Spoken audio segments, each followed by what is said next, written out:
Hi hello दोस्तों, नमस्ते, राम राम, सुप्रभात। एक बार फिर से आप सभी का स्वागत है आपके अपने चैनल आद्या एकेडमी में। और मैं हाजिर हूँ एक नए वीडियो के साथ। तो दोस्तों, आशा करता हूँ कि आप सब लोग स्वस्थ होंगे और मस्त होंगे और अपनी अपनी पढ़ाई पर निरंतर प्रयासरत होंगे। चलिए, जैसे हमने पिछली वीडियो में काल विभाजन के बारे में पढ़ा है, तो आज हम पढ़ेंगे कि हिंदी साहित्य में सर्वमान्य काल विभाजन कौन सा होता है। क्योंकि अभी हमने जो पिछली वीडियो में हमने काल विभाजन को पढ़ा है, वो किसी न किसी लेखक के अनुसार या किसी साहित्यकार के अनुसार हमने काल विभाजन पढ़ा है। और उस काल विभाजन को आपको तब मानना है जब उसमें आपकी पूछा जाए कि आचार्य रामचंद्र के अनुसार वीरगाथा काल कब माना जाता है, या हजारी प्रसाद द्विवेदी के अनुसार।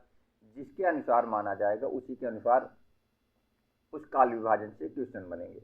लेकिन अगर आपके उसमें पूछा जाए सर्वमान्य काल विभाजन, मतलब अगर उसमें किसी लेखक का नाम ना रहे और फिर आपसे काल विभाजन के बारे में पूछा जाए, तो आज हम उसके बारे में पढ़ेंगे। और फिर हम हिंदी साहित्य के प्रथम कवि के बारे में पढ़ेंगे, और जो भी हिंदी भाषा में प्रथम हुए हैं उनके बारे में हम पढ़ेंगे। इसको हमने छोड़ दिया था अपने फर्स्ट वीडियो पे, ठीक है। और इसके अगले वीडियो से, मतलब कल से, हमारी वीरगाथा काल, हिंदी साहित्य का प्रथम कालखंड वीरगाथा काल हमारा स्टार्ट होगा। तो चलिए आते हैं हम अपनी वीडियो पे। तो सर्वमान्य काल विभाजन में हम बात करेंगे, जैसे हिंदी साहित्य इतिहास को 4 भागों में बांटा गया है। कितने भागों में? 4 भागों में।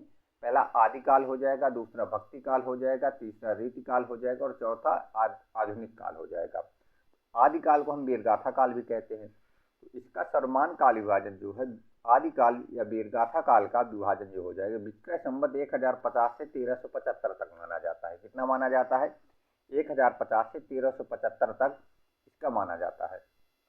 भक्ति काल आपका कब माना जाता है? तो आपका भक्ति काल जो है वो आपका विक्रय संवत 1375 से 1700 विक्रय तक माना जाता है। विक्रय संवत 1375 से 1700 संवत तक माना जाता है। रीतिकाल आपका कब तक माना जाता है? तो रीतिकाल आपका विक्रय संवत 1700 से 1900 विक्रय तक माना जाता है। कितना माना जाता है? 1700 से 1900 आपका रीतिकाल माना जाता है।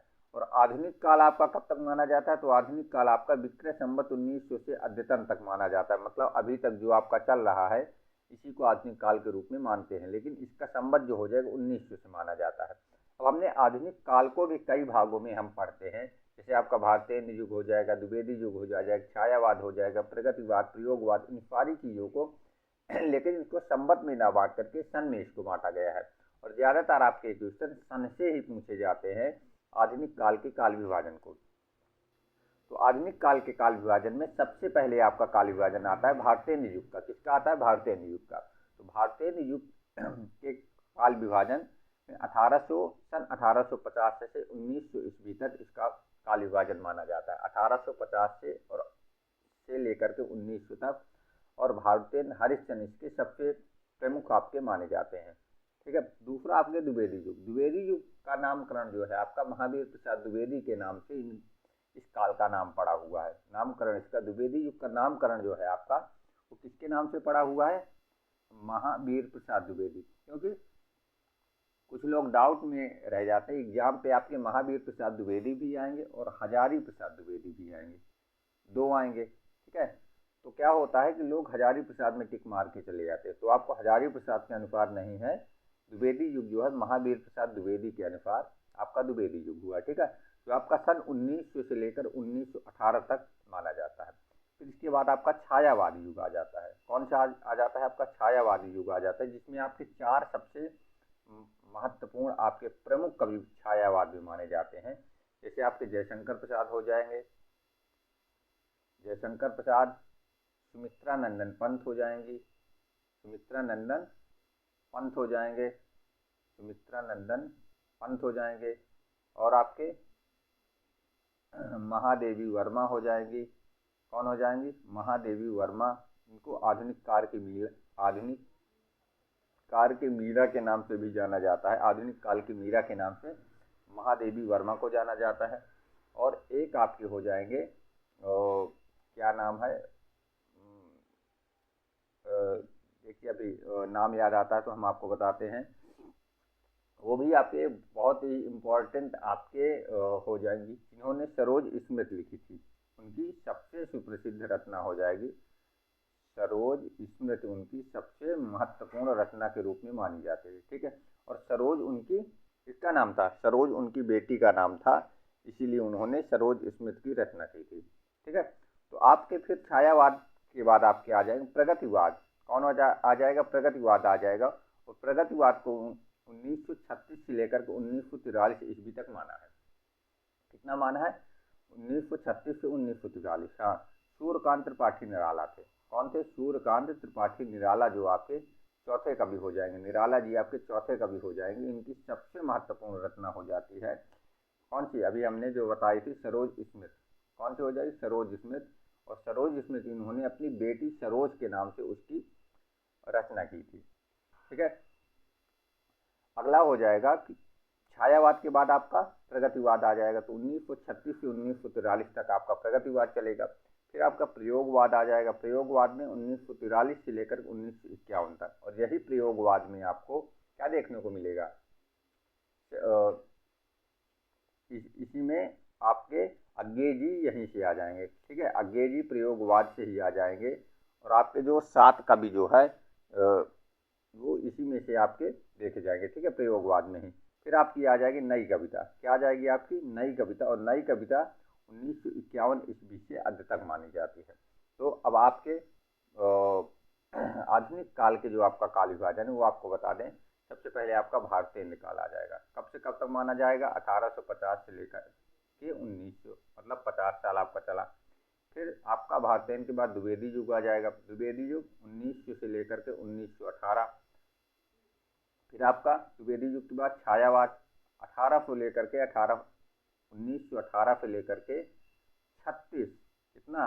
1936 हो जाएगा।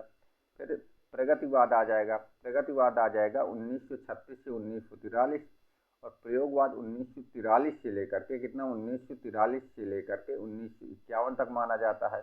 और फिर नई कविता 1951 से अब तक मानी जाती है। तो ये आपका काल विभाजन हो गया आधुनिक काल।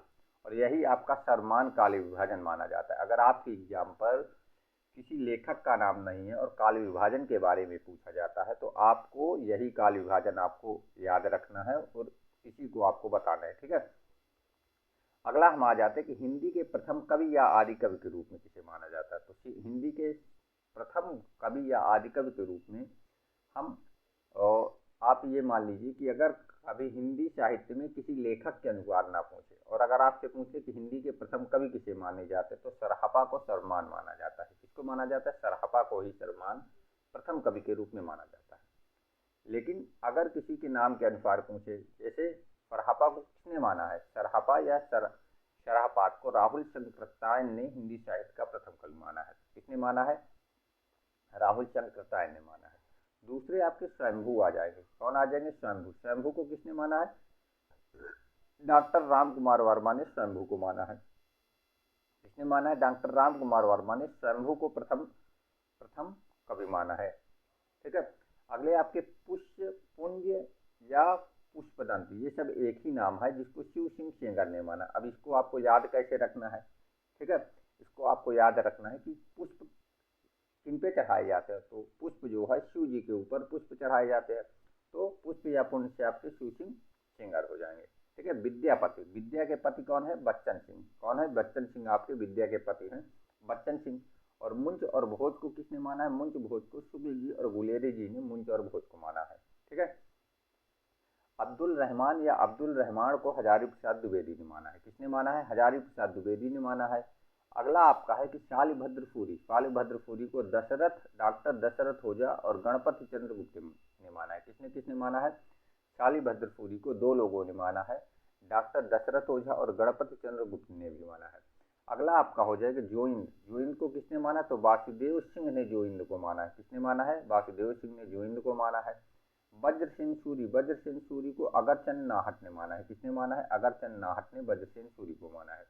अब हिंदी के तुलसी के रूप में किसे जाना जाता है? यहाँ से आपके प्रथम कवि वाले आपके समाप्त हो जाते हैं। ठीक है, अब हिंदी के तुलसी हम किसे मानते हैं? तो हिंदी के तुलसी मैथिली शरण गुप्त को हिंदी का तुलसी कहा जाता है। और इनकी किस रचना के लिए कहा जाता है, तो साकेत इन्होंने लिखी थी, इसके लिए इन्हें हिंदी के तुलसी कहा जाता है। भाषा के जादूगर, भाषा का जादूगर शिव पूजन सहाय को भाषा का जादूगर कहा जाता है। कलम का सिपाही प्रेमचंद को कहा जाता है, और कलम का जादूगर राम वृक्ष बेनीपुरी को कहा जाता है, और कलम का मजदूर भी प्रेमचंद को कहा जाता है। तो आपको याद रखना है कि कलम का सिपाही प्रेमचंद हो गए आपके, कौन हो जाए, कलम का सिपाही आपके प्रेमचंद हो गए, और कलम का जादूगर आपका शिवपूजन सहाय राम वृक्ष बेनीपुरी हो गए, कौन हो जाए, राम वृक्ष बेनीपुरी। और कलम का मजदूर भी प्रेमचंद को ही कहा जाता है। कवि सम्राट के नाम से हरिऔध जी, अयोध्या सिंह उपाध्याय हरिऔध जी कवि सम्राट के रूप में प्रसिद्ध हैं। और कविता कामनी कांत नाथूराम शर्मा शंकर को कहा जाता है, जिसे कहा जाता है कविता कामनी कांत नाथूराम शर्मा शंकर को कहा जाता है। अगला आपका यहाँ से हिंदी भाषा में प्रथम, यहाँ से आपका चैप्टर, और इसी के क्वेश्चन वहाँ पे 3-4 क्वेश्चन आपके लिखे थे, ठीक है। संस्कृत में हम आदिकाल, आदि कवि कहते हैं वाल्मीकि जी को। किसको कहा जाता है, वाल्मीकि जी को, क्योंकि माना जाता है कि वाल्मीकि जी ने सबसे पहले संस्कृत का श्लोक लिखा था, ठीक है। फिर महाकवि किसे कहा जाता है, महाकवि हम कालिदास को कहते हैं। किसको कहते हैं, महाकवि कालिदास को, और आदि कवि हम वाल्मीकि जी को कहते हैं। अगला है कि हिंदी भाषा में, हिंदी भाषा प्रथम, अब हिंदी भाषा में अगर हम आएंगे तो आदि कवि के रूप में प्रथम रचना के आधार पर सरहपा को माना जाता है।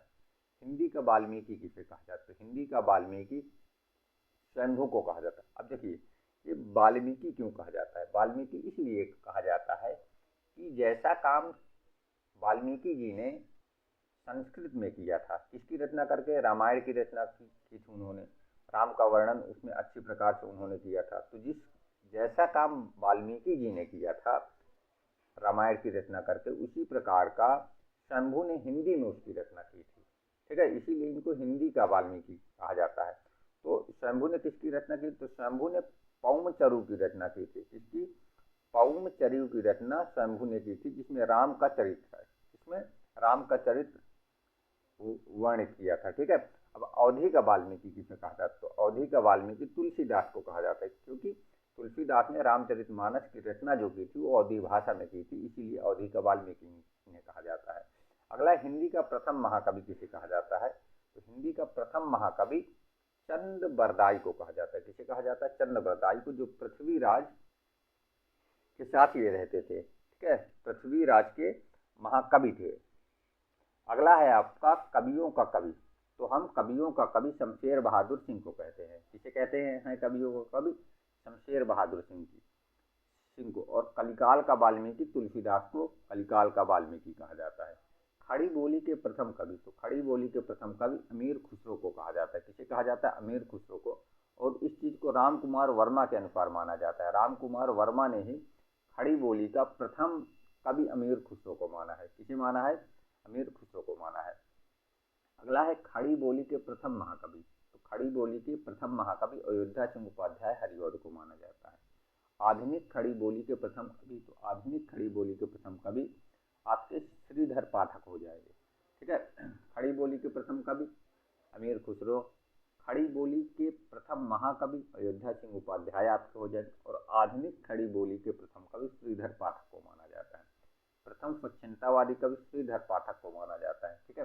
अवधी का प्रथम कवि किसे माना जाता है, तो अवधी का प्रथम कवि अमीर खुसरो को ही माना जाता है। और इसको किसने माना है, डॉक्टर राम कुमार वर्मा ने माना है।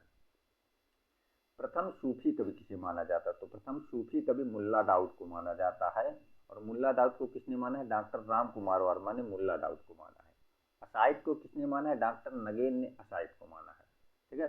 प्रथम कवित्री और आदि कवित्री के रूप में मीरा को माना जाता है। किसे माना जाता है, मीरा को माना जाता है। और दक्षिण के मीरा के नाम से हम अंडाल या अंडाल को मानते हैं। किसे मानते हैं, अंडाल या अंडाल को। लेकिन अगर आपके ऑप्शन में अंडाल या अंडाल नहीं तो आपको अक्क महादेवी को आपको माना है, क्योंकि ये भी दक्षिण की ही एक कवित्री है, ठीक है। तो अगर आपका अंडाल या अंडाल नहीं है आपको उसमें, तो अगर अक्क महादेवी है तो आपको इस पे टिक मारना है, ठीक है। लेकिन अगर दोनों है तो आपको किसको प्रायोरिटी देना है, अगर दोनों है तो आपको तो अंडाल या अंडाल को आपको सबसे प्रथम प्रायोरिटी आपको देना है, ठीक है। अगला है हिंदी की मीरा किसे कहा जाता है? तो हिंदी की मीरा महादेवी वर्मा को कहा जाता है। किसे कहा जाता है हिंदी की मीरा? महादेवी वर्मा को कहा जाता है। प्रथम गद्यकार के रूप में गोरखनाथ को माना जाता है। प्रथम गद्यकार किसे माना? गोरखनाथ को। खड़ी बोली के प्रथम गद्यकार कौन है? लल्लू लाल। खड़ी बोली के प्रथम गद्यकार लल्लू लाल। हिंदी की प्रथम रचना श्रावकाचार जो देवसेन की 933 ईस्वी में इसे लिखा गया है। भारत का शेक्सपियर किसे कहा जाता है? तो भारत का शेक्सपियर कहा जाता है कालिदास को, क्योंकि जो काम शेक्सपियर ने इंग्लिश में किया था वही काम अपने लेखन शैली के द्वारा भारत पर कालिदास जी ने किया था। ठीक है, इसीलिए उन्हें भारत का शेक्सपियर कहा जाता है। हिंदी का शेक्सपियर किसे कहा जाता है? तो हिंदी का शेक्सपियर रांगे राघव को कहा जाता है। भोजपुरी का शेक्सपियर कहा जाता है भिखारी ठाकुर को कहा जाता है। भिखारी दास नहीं, भिखारी ठाकुर है। ठीक है। हिंदी का स्टील किसे कहा जाता है? तो हिंदी का स्टील बालकृष्ण भट्ट को कहा जाता है। और हिंदी का एडिशन कहा जाता है प्रताप नारायण मिश्र को कहा जाता है। ठीक है। और ये आपके सारे क्वेश्चन जितने हम करवा रहे हैं वो सारे क्वेश्चन आपके लिए मोस्ट इम्पॉर्टेंट क्वेश्चन है। ये सारे आपके किसी न किसी एग्जाम में आए हुए क्वेश्चन हैं, और नहीं अगर आए हुए क्वेश्चन तो जरूर आपसे किसी न किसी एग्जाम में जरूर पूछे जाएंगे। ठीक है। तो आपको याद करके जरूर चलना है, और आपको एक भी आपको मिस नहीं करना, छोड़ना नहीं कि आप ये कह दे कि सर इसमें इंपॉर्टेंट बता दीजिए, इसमें से कौन सा इंपॉर्टेंट है उस पर आप टिक मार दीजिए। तो सारे इंपॉर्टेंट है, क्योंकि इस नोट्स में सिर्फ इम्पॉर्टेंट चीज़ें ही लिखी गई है। ठीक है, फालतू की चीज़ें नहीं है। इसीलिए आपको कम स्रोत के अनुसार से बेहतर कंटेंट आपको दिया जा रहा है। ठीक है। अगला है आपका हिंदी का वर्डवर्थ किसे कहा जाता है? तो हिंदी का वर्डवर्थ कहा जाता है सुमित्रानंद पंत को। किसे कहा जाता है हिंदी का वर्डवर्थ? सुमित्रानंद पंत को कहा जाता है। और हिंदी का माउंटेन कहा जाता है बालकृष्ण भट्ट को। किसे कहा जाता है हिंदी का माउंटेन? बालकृष्ण भट्ट को। रीतिकाल का वर्डवर्थ सेनापति को कहा जाता है। राजस्थान का कबीर कहा जाता है दादू दयाल को। दूसरा कबीर दादू दयाल को कहा जाता है। और आधुनिक काल के कबीर नागार्जुन को कहा जाता है। किसे कहा जाता है? आधुनिक कबीर नागार्जुन को। और हिंदी के सूरदास किसे कहा जाता है? तो हिंदी के सूरदास अयोध्या सिंह उपाध्याय हरिऔध को कहा जाता है। किसे कहा जाता है? अयोध्या सिंह उपाध्याय हरिऔध को कहा जाता है। इस रूप में नहीं सूरदास उनको कहा जाता कि इसी सूरदास को आंखों से थोड़ा कम दिखता था, लोग उनको जन्मान मानते थे, इसलिए कहा जाता है सूरदास, क्योंकि जो काम सूरदास ने ब्रज भाषा में कृष्ण का वर्णन किया है वही अयोध्या सिंह उपाध्याय ने भी प्रिप्रवास में किया है। किसमें किया? प्रिप्रवास अपनी रचना में उन्होंने वैसा ही वर्णन किया है, कृष्ण के विरह का या गोपियों के विरह का, ये सारी चीज। ठीक है। तो ये आपका सर्वमान काल विभाजन हो गया, और कुछ इम्पोर्टेंट आपकी चीज़ें हो गई, जैसे हिंदी में प्रथम का आदि कवि कौन हुए, और हिंदी की प्रथम रचनाएं वगैरह जो भी आपकी है, आपके एग्जाम के हिसाब से आपके जो भी इम्पोर्टेंट होते हैं वो सारी चीज़ें हमने इसमें कवर कर ली है। अब हमारा कल से आपका हिंदी साहित्य का इतिहास आपका स्टार्ट होगा। इसमें हम सबसे पहले पढ़ेंगे, क्या पढ़ेंगे? आदिकाल के बारे में पढ़ेंगे, और उस पर हम विस्तार से देखेंगे कि आदिकाल का अन्य नाम, विद्वानों का नामकरण हम पढ़ेंगे। आदिकाल का वर्गीकरण, जिसमें हम सिद्ध साहित्य पढ़ेंगे, नाथ साहित्य पढ़ेंगे, रासो साहित्य पढ़ेंगे, रास साहित्य पढ़ेंगे, गद्य साहित्य पढ़ेंगे, लौकिक साहित्य पढ़ेंगे, अभ्रंश साहित्य पढ़ेंगे। ये सारी चीज़ें और विभिन्न में कुछ चीज़ें और हम देखेंगे 2-4 लेखकों के बारे में जो आपके आदिकाल से रिलेटेड आपके लेखक होते हैं। और इन सारी चीज़ों को हम बड़े विस्तार से एक एक क्वेश्चन को हम कवर करते हुए चलेंगे, जो आपके वीरगाथा काल से आपके लिए सबसे ज़्यादा मोस्ट इम्पॉर्टेंट है। ठीक है। तो आपको वीडियो स्किप आपको नहीं करना, निरंतर डेली आपके पास दोपहर को 12 बजे या 5-10 मिनट आगे पीछे हो सकता है, वीडियो आपके पास प्रोवाइड हो जाती है। तो अगर आप नए हों तो हमारे चैनल को आप सब्सक्राइब जरूर करिए।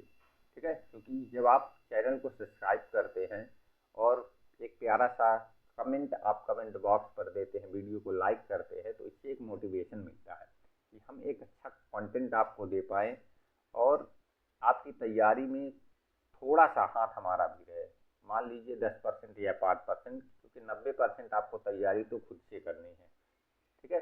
तो आपका प्यार पाने के लिए और हम एक अच्छा कंटेंट आपके लिए बना पाएँ और आपको प्रोवाइड कर पाएँ। तो अगर आप नए हों तो वीडियो को और हमारे चैनल को सब्सक्राइब ज़रूर करिए, और अपने दोस्तों से भी आप करवाइए, क्योंकि अगर आपने चैनल सब्सक्राइब कर लिया तो आप परिवार का हिस्सा बन गए हैं, और परिवार के हिस्सा अगर बनने का ये माध्यम होता है कि जब आप एक किसी परिवार का हिस्सा बन जाते हैं तो फिर उस परिवार को आगे बढ़ाना भी आपका ही उत्तरदायित्व होता है। ठीक है, तो खुद चैनल को सब्सक्राइब करिए और अपने दोस्तों से भी आप चैनल को सब्सक्राइब करिए।